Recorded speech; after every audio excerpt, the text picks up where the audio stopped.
Hi, I'm Amy Crawford. I'm an E4, well, I was an E4 in the United States Navy, Petty Officer 3rd Class. My job description was dive team. I learned how to make underwater explosives and disarm underwater explosives. We also did recon for the SEALs. I was in the Navy for about a little over a year. I hurt my legs in the Navy and had to be medically discharged, got an honorable medical discharge. At the time that I went in, a lot of my friends and family also went in, and I played a lot of sports, captain of every sport, volleyball, basketball, track team. I considered myself as a leader.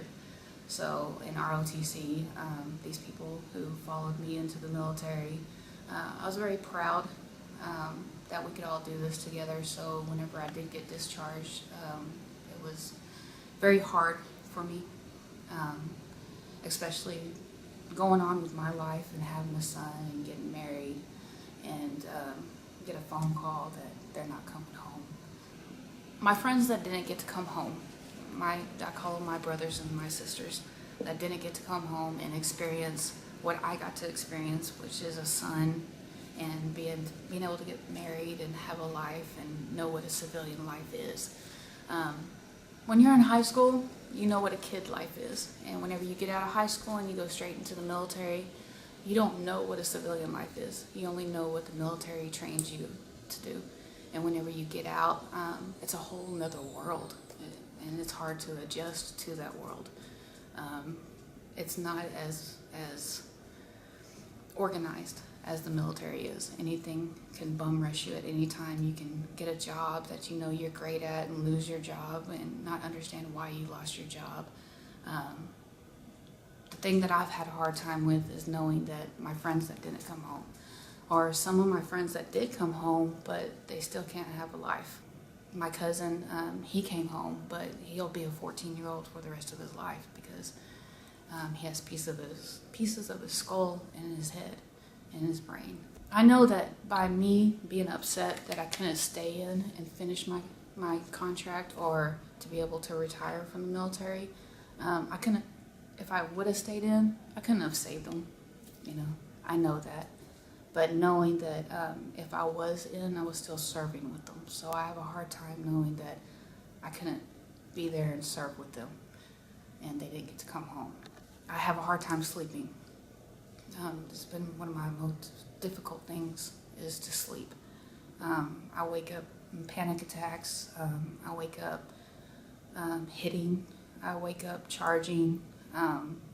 But since I've started at the Art Institute, I've slept a whole lot better. I'm able to put my anger, my sadness, and my happiness into what I'm drawing instead of constantly replaying it in my head. I can just put it down on paper.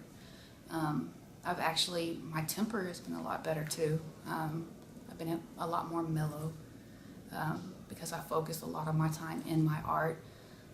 Since I got out of the military, I haven't really drawn at all until somebody came up and put a tattoo gun next to me and said, you know what, you need to get back to drawing. But that wasn't really helping the situation because of the surroundings that come with tattooing. Being at the Art Institute and drawing the way that I am drawing, and the other students around me and the professors have given me a more organized environment and a lot peaceful, and I can put how I feel inside down on paper. It makes things a lot less jumbled for me. While I was in the military during boot camp, I was supposed to go and be an aircraft mechanic. But my scores were so high on swimming and being able to go underwater and hold my breath and my physical fitness that they chose me for the dive team. Whenever that happens, you don't PT and you don't do training with your ship anymore. You go and PT and train with the SEALs. They get you ready to go to A school. After that, you stay at Great Lakes, Illinois for about 45 days and do extensive training with the SEALs and other dive team members on how to combat in water, how to do underwater explosives, how to disarm underwater explosives, how to do a lot of repairing, underwater welding,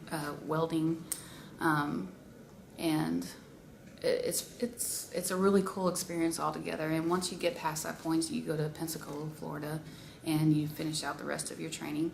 But the job itself, you do a lot of recon for the Navy SEALs, and also other Special Force members, Green Berets.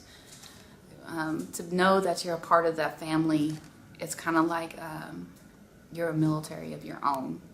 When it comes to my artwork, I am my worst critic. It doesn't matter if the entire school thinks it's the best piece in the school, I'm going to think it's not good enough. All my artwork, I know that there's room for improvement and that I could redraw it and make it better than what it was before. There's always room for improvement. So yes, I am my biggest critic, but I'd rather be worrying about how I could detail something better than worrying about the things that I have worried about. And I love the fact that I can think about those things instead of the past. For every veteran out there who has gone from job to job to job to job, the only thing that I can tell you, I've been a store manager for 15 years. Most store managers have been at the same store for 15 years. I can at least tell you I've been to 6, 7 different companies. I've had a hard time keeping that job and doing what it is that I know that I'm good at. You can be good at something and not love it. You can be around the public because you get paid, but hate it. The best thing for you to do, I'm 36 years old. I decided to set everything down in my life and realize that I have to do better for myself and for my son if I want to be happy. If I keep at the jobs that I'm doing just because I'm good at it, I'm always going to be upset every day. I'm going to go home every day not happy. I'm going to make the people around me not happy, and I'm going to constantly go from job to job. I stopped myself and I came into the Art Institute and I sat down with a counselor because this is my passion. This is what I love. This is something I can do and feel good about myself and put myself into it and let people read from my drawings, read who I am from my drawings. And you have to make that step. You have to want to change yourself if you want to be happy. Don't just keep doing something because you're good at it. If it doesn't make you happy, don't do it. You only get one life, and you can't change the past. All you can do is fix the future. Right now, I'm doing tattoos for people. I'm at the Art Institute because my goal is to go into media arts and make video games. I want to make video games and I want to do special effects for movies. That's something that I love to do. I'm a gamer. Yes, I am. I'm a 36-year-old gamer. That's what I'm passionate about, so that's why I'm doing it. To be able to sit down with my son and create a game that ideas that pop out of his head and get paid for it, I couldn't ask for anything better than that.